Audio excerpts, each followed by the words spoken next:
समास। आज हम समास के बारे में अध्ययन करेंगे। ठीक है। समास किसे कहते हैं, समास होता क्या है। तो देखो, समास के जो शब्द है किन शब्दों से मिलकर के बना है। इस समास शब्द की उत्पत्ति सम उपसर्ग अस धातु घन प्रत्यय, इससे मिलकर के समास शब्द की व्युत्पत्ति हुई है। ठीक है ना। किससे हुई है? सम उपसर्ग अस धातु घन प्रत्यय से समास शब्द की व्युत्पत्ति हुई है। इसका समास का शाब्दिक अर्थ होगा सम सनम समासः। इसकी संक्षिप्त परिभाषा है ये सम सनम समासः, अर्थात अनेक पदों को मिलाकर एक पद बन जाना ही समास कहलाता है। या हम अपने शब्दों में कहेंगे कि दो या दो से अधिक शब्दों को मिलाने या जोड़ने को समास कहते हैं। ठीक है ना। जैसे कौन कौन से शब्द, दो शब्द या शब्दों को हम संस्कृत में पद भी बोलते हैं, पद कहते हैं। ठीक है। जैसे देखो, सीताया एक पद हो गया, पति दूसरा पद हो गया।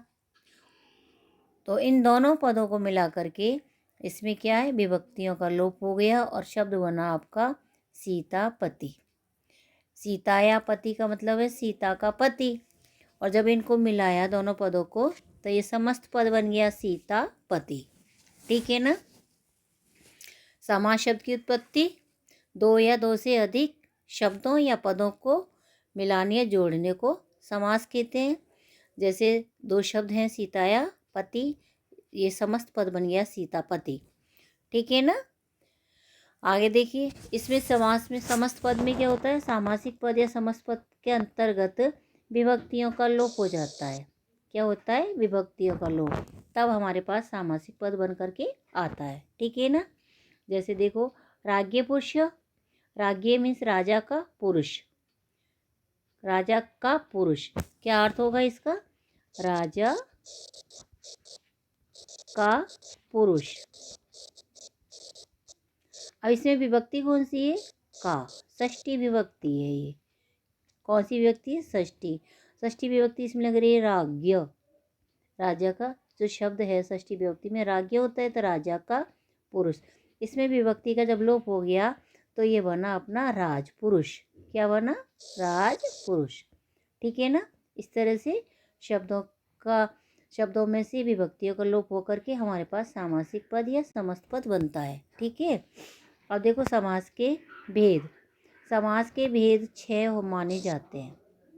वैसे तो बहुत होते हैं, लेकिन अपने सिलेबस के हिसाब से 6 भेद होते हैं। जिसमें पहला अव्ययी भाव समास, द्विगु समास, द्वंद्व समास, कर्मधारय समास, बहुव्रीहि समास, तत्पुरुष समास। ठीक है ना। ये 6 हो गए। 6 में अब देखिए, पहला है अव्ययी भाव समास। कौन सा है पहला? अव्ययी भाव समास। इस समास के अंतर्गत देखो, इस समास में क्या होता है, इसमें पूर्व पद की प्रधानता होती है, अर्थात पूर्व जो पद है इसमें पहला पद वो अव्यय होता है और उत्तर पद होता है वो संज्ञा होता है। जैसे जैसे पूर्व पद में क्या होता है? अव्यय। जैसे देखो, स चक्रम, इसमें जो पूर्व पद है स, ये तो अपना है स, तो इसमें अव्यय क्या है? इसमें अव्यय पद है स। और चक्रम इसके अंतर्गत हो गया संज्ञा। संज्ञा शब्द कौन सा हो गया? चक्रम। कौन सा हो गया? चक्रम। ठीक है ना। तो इसमें पूर्व पद की प्रधानता होती है, अर्थात पूर्व पद अव्यय होता है, और उत्तर पद, पूर्व पद तो ये हो गया स यानी पहले वाला पद, और चक्रम मीन्स बात का, इसको उत्तर पद कहते हैं, तो ये संज्ञा होता है। ठीक है। और इसके जो रूप है वो अव्ययी भाव समास नपुंसक लिंग में ही चलता है और एक वचन में चलता है। किस में चलता है? नपुंसक लिंग और एक वचन में होता है। ठीक है। अव्ययी भाव समास में देखो 6 उपसर्ग होते हैं अपने, अनु, उप, निर, यथा, प्रति, सह। जो 10th की सिलेबस में दिए गए हैं वो अव्ययी भाव समास के अंतर्गत 6 उपसर्गों के साथ अव्ययी भाव समास का प्रयोग किया गया है। ठीक है ना, 6 उपसर्ग दिए इसमें। अब 6 उपसर्ग में देखो, पहला है अनु, दूसरा उप, तीसरा निर। ये जो 3 उपसर्ग हैं अपने, ये क्या हैं अपने? उपसर्ग है ना, उपसर्ग, और यही अव्यय शब्द भी हैं। तो अनु, उप और निर, इनके साथ तीनों जो उपसर्ग हैं, यानी हम अव्ययी भाव समास बनाएंगे तो उस समय षष्ठी विभक्ति का प्रयोग इनके साथ में होगा। कौन सी विभक्ति का प्रयोग होगा? षष्ठी विभक्ति का प्रयोग होगा। ठीक है, 3 के साथ षष्ठी विभक्ति का। फिर दूसरा देख लो, अगला प्रति और यथा, इनके साथ द्वितीय विभक्ति का प्रयोग। जब हम समास विक्रिय करेंगे तो संज्ञा शब्द में द्वितीय विभक्ति का प्रयोग होगा, और सह के साथ में तृतीय विभक्ति का प्रयोग होगा। आपको मैंने जब कारक पढ़ाए थे तो ध्यान है कि सह, साकम, सार्धम, समम, ये 4 शब्द लिखाए थे जिसके साथ तृतीय विभक्ति का प्रयोग होता है। ये भी आपको लिखाया था ना, ध्यान है? तो इसमें सह के योग में तृतीय विभक्ति का प्रयोग, इस तरह से 6 के साथ में हमने बांट दिया गया। ठीक है, अब नंबर 1 पर देखो, अनुप्रत्यय।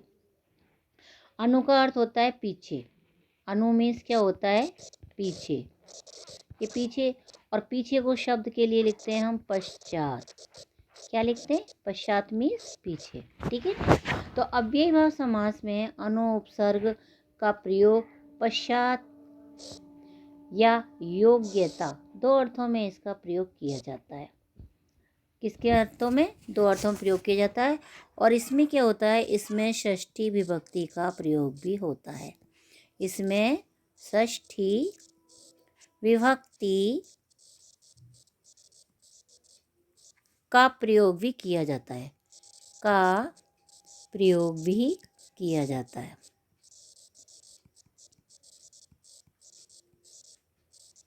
ठीक है,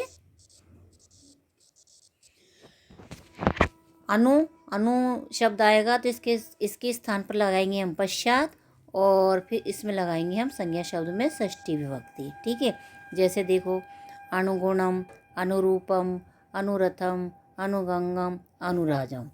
अब अनु जो ये है, तो इसको तो हम पहले बाद में ले जाएंगे, इसके स्थान पर तो लिखेंगे पश्चात। क्या लिखेंगे हम? पश्चात। जैसे अनुरथम का देखो, पश्चात।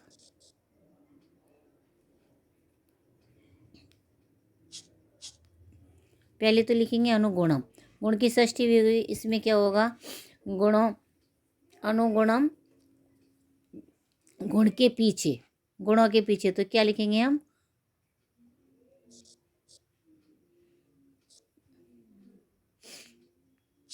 यहाँ देखो, अनुरूपम का देखो, इसका अनुरूपम का होगा रूपस्य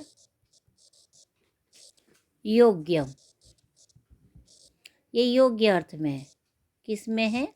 योग्य अर्थ में। तो रूपस्य योग्यम, इसका अर्थ होगा रूप के योग्य, रूप के योग्य, इस अर्थ में होगा। ठीक है, इसी तरह अनुरथम, और अनुरथम का क्या होगा? रथ के पीछे, तो रथस्य,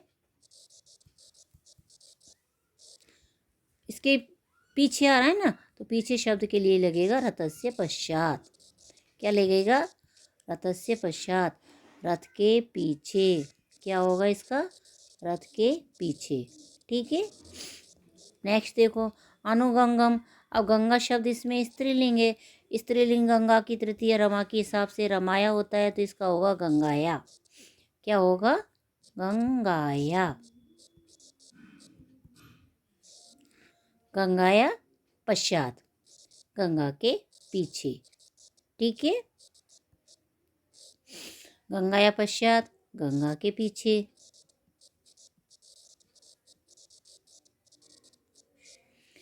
अनुराजम, अनुराजम, अनुराजम, राजम मीन्स राजा, और राजा की जो षष्ठी होती है वो होती है राज्ञ। क्या होती है? राज्ञ, राज्ञ पश्चात, राज्ञ पश्चात, राज्ञ के, राजा के पीछे। राजा के पीछे। ठीक है ना। पीछे अर्थ में हिंदी इसका अर्थ हो गया अनु का मतलब पीछे, और पीछे के स्थान पर अनु के स्थान पर लगाया हमने पश्चात, ये पीछे चली गई। और रूपम रथम गंगा, इनमें षष्ठी विभक्ति लगा दी। तो रूप की रूपस्य, रथस्य, गंगाया, राज्ञा, इस तरह से ये लग गई। ठीक है। अब अनुगुणम में भी देखिए, अनुगुणम का कहाँ पर करें इसका, इसका करो गुणस्य,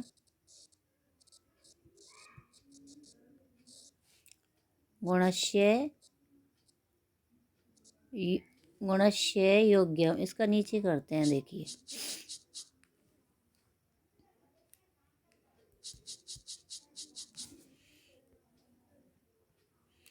ये योग्य अर्थ में है ना, तो इसको छोड़ दो, जगह ही नहीं है इसके लिए। ठीक है। अगला देखो उपसर्ग। नेक्स्ट है इसमें उपसर्ग। उपसर्ग का प्रयोग है समीप अर्थ में किया जाता है। किस में किया जाता है? समीप अर्थ में। और इसमें भी मैंने कहा था षष्ठी विभक्ति का प्रयोग होता है। ठीक है ना। उप अब जिसमें देखो ओपो ओपो ओपो ओपो ओप, ये है उपसर्ग। क्या है ये? उपसर्ग। और पूर्व पद है, अव्यय शब्द भी है। तो उप के स्थान पर तो लिखेंगे हम समीपम। क्या लिखेंगे? समीपम। अब इसमें क्या बचा? नगरम। नगर की षष्ठी क्या होगी? नगरस्य। नगरस्य समीपम। तो ये इसमें क्या होगा? हिंदी अर्थ क्या होगा इसका? नगर के पास। षष्ठी विभक्ति है, षष्ठी में काके की आते हैं ना, तो ये आ गए। उपकृष्णम, कृष्ण पुरलिंग में आ रहा है राम की तरह, रामस्य होता है तो इसका हो जाएगा कृष्णस्य। कृष्णस्य वही समीपम चलेगा। उपगंगम, गंगा की षष्ठी अभी बताई थी आपको ऊपर, गंगाया। क्या बताई थी? गंगा या समीपम। ठीक है। वो वन की वनस्य, राम के हिसाब से चलेंगी, वनस्य समीपम। ठीक है। आगे देखिए उपहरी, हरि की षष्ठी क्या होती है? हरे। क्या होती है? हरे होती है, हरे। पंचमी विभक्ति और षष्ठी दोनों एक जैसी होती है इनकी। ठीक है ना। तो ये बनेगा हरे। हरे मीन्स हरि के पश्चात, हरि के समीपम मीन्स पास। तो ये बन गया हरि समीपम, हरि के पास। अब इनका अर्थ वही हो जाएगा, कृष्ण के पास, गंगा के पास, वन के पास, हरि के पास। ठीक है। कृष्ण के पास।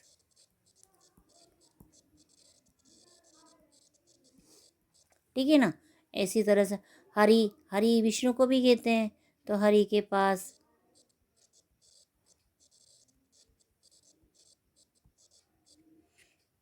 ठीक है ना।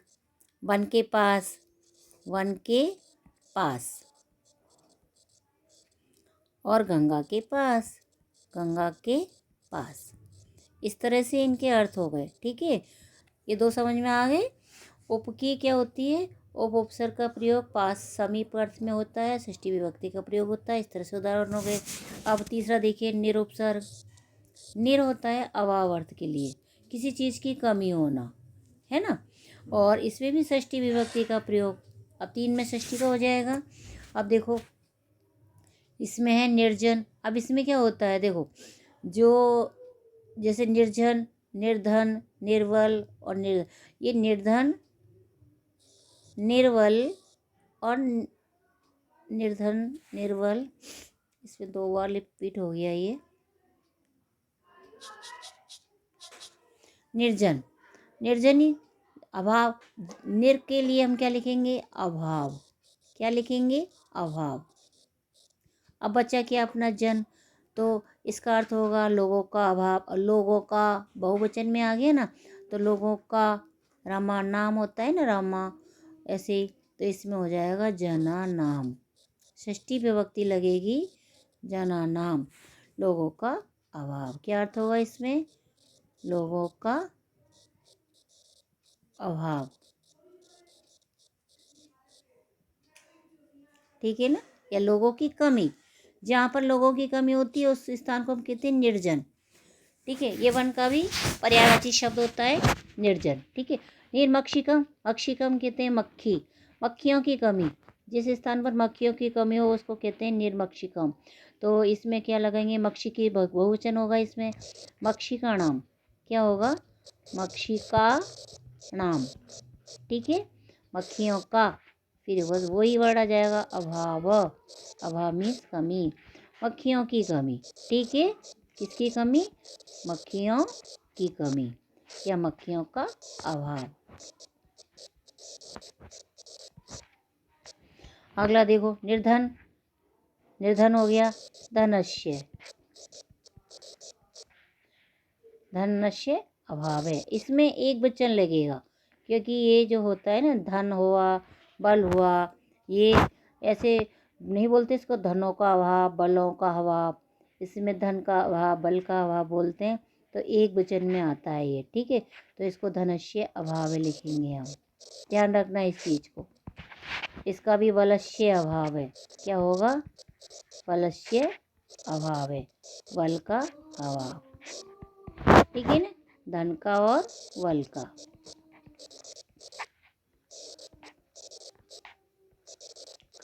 अभाव या धन की कमी, बल की कमी। ठीक है, कुछ भी कर सकते हो। अब अगला देखिए, ये हो गया निर शब्द होता है, निर जो अव्यय शब्द है उसमें अभाव के अर्थ में होता है और षष्ठी विभक्ति का प्रयोग होता है। इस तरह से इसके उदाहरण होंगे। चौथा है प्रति, प्रति देखो सबसे सरल होता है। इस अव्ययीभाव समास में क्या होता है, प्रति। उपसर्ग का अर्थ बीप्सा, बीप्सा कहते हैं शब्द को हम दो बार लिखते हैं, शब्द की पुनरावृत्ति होती है। क्या होती है इसमें, शब्द की पुनरावृत्ति, पुनरावृत्ति जानते हो, पुनरावृत्ति यानी शब्द का दो बार आना। ठीक है ना, इसमें द्वितीय विभक्ति का प्रयोग होता है। जैसे देखिए, दिनम, प्रतिदिनम, अब प्रति, प्रति, प्रति, प्रति, तो इसको ये जो शब्द आया अपना संज्ञा शब्द दिनम, क्षणम, वर्षम, पलम, तो इसको क्या करेंगे हम, दिनम दिनम, बस दिनम दिनम प्रति। ठीक है, हो गया, सबसे सिंपल है ये। क्षणम क्षणम, क्षणम क्षणम प्रति। नेक्स्ट, वर्षम है इधर तो वर्षम वर्षम, वर्षम वर्षम प्रति। पलम पलम प्रति, सबसे सिंपल है ये, इसमें तो बिल्कुल भी दिक्कत ही नहीं है कहीं समझने की। शब्द हमको दो, जो संज्ञा शब्द है उसको दो बार लिखना है। ठीक है, और दिन दिन का इसका अर्थ होगा हर दिन या प्रत्येक दिन। हिंदी में लिखते हैं ना, हर दिन या प्रत्येक दिन। इसी तरह से सब, हर वर्ष या प्रत्येक वर्ष, इस तरह से हर दिन, प्रत्येक दिन, दोनों तरह से इसका हो सकता है। ठीक है, नेक्स्ट देखिए पांचवा, यथा। यथा पद का प्रयोग अनतिक्रम्य, अनतिक्रम्य का अर्थ होता है के अनुसार।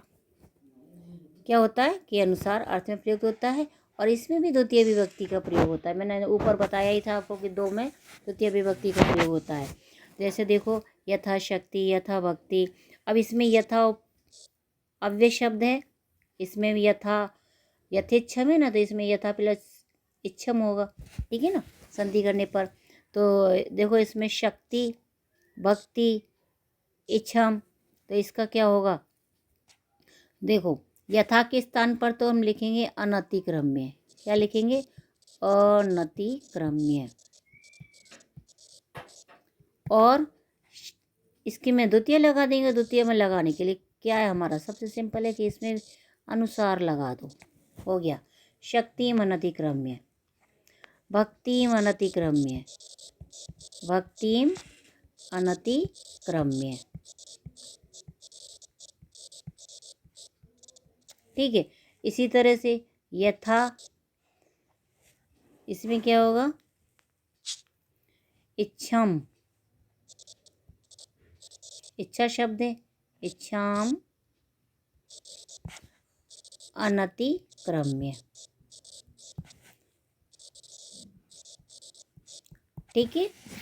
अर्थ क्या होगा इसका? शक्ति के अनुसार, शक्ति के अनुसार।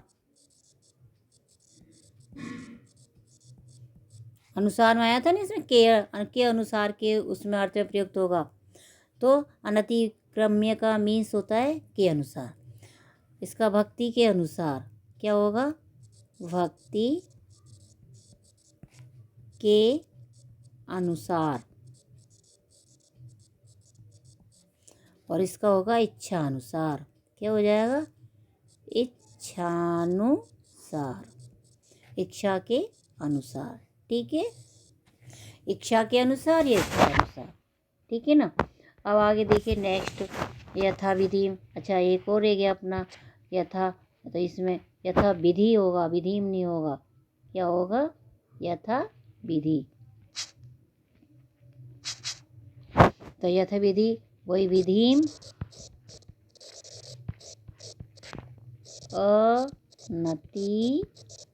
अनतिक्रम्य, विधि अनतिक्रम्य, विधि के अनुसार। ठीक है, इसमें भी कोई कठिनाई नहीं है, विधि के अनुसार सरल हो गया। एक बार रिपीट फिर से करिए। यथा पद का प्रयोग अनतिक्रम्य, अर्थ होगा इसका के अनुसार। इसमें होगा द्वितीय विभक्ति का, इसके अंदर प्रयोग होगा। शक्ति भक्ति जो अपने संज्ञा शब्द है, इसमें द्वितीय विभक्ति का प्रयोग होगा। द्वितीय विभक्ति में अनुसार लगाने के लिए, अनुसार लगाएंगे केवल हम, बन जाएगा अनिक और अनतिक्रम में लिख देंगे के अनुसार के लिए। इसका अर्थ ये हो जाएगा। ठीक है, अब आपका लास्ट है सह। सह का प्रयोग साथ या सहितम। सह का अर्थ होता है साथ में, और संस्कृत में जब इसका अव्यय करेंगे विग्रह तो सहितम लगाएंगे। ठीक है, इसमें तृतीय विभक्ति का प्रयोग होगा। ठीक है, जैसे देखिए सचक्रम, साश्चर्यम, सचित्रम। तो अपन क्या करेंगे? देखो अगला विग्रह करने पर सह का सहितम लिखेंगे। क्या लिखेंगे? पहले सह है ना पहले स्टार्टिंग में, तो इसका लिख दिया हमने सहितम। क्या लिखेंगे? सहितम, सहितम। इसमें लगाएंगे तृतीया, रामेण चक्रेण, चक्रेण सहितम। आश्चर्येण, आश्चर्येण सहितम। ठीक है, सहितम। और चित्रेण सहितम, राम की तरह। किसकी तरह हो जाएगी? चित्रेण सहितम। ठीक है, अर्थ लिख दो इसका। चक्र के साथ, चक्र के साथ आ गया ना इसमें अर्थ साथ में। आश्चर्य के साथ, आश्चर्य के साथ, और चित्र के साथ। इस तरह से आपके ये अव्यय शब्द जो है, अव्ययी भाव समास है, वो कंप्लीट हुआ। ठीक है, चित्र, चित्र के साथ। ठीक है ना। 6 पूरे के पूरे हमने करा दिए हैं। 3 के साथ में षष्ठी विभक्ति का प्रयोग है। उप, नेर और अनु के साथ में प्रति और द्वितीय, इसकी यथा के साथ द्वितीय विभक्ति है। सह के योग में तृतीय विभक्ति का है। पूरा ढंग से इसको राइट करना, लर्न करना। Thank you so much.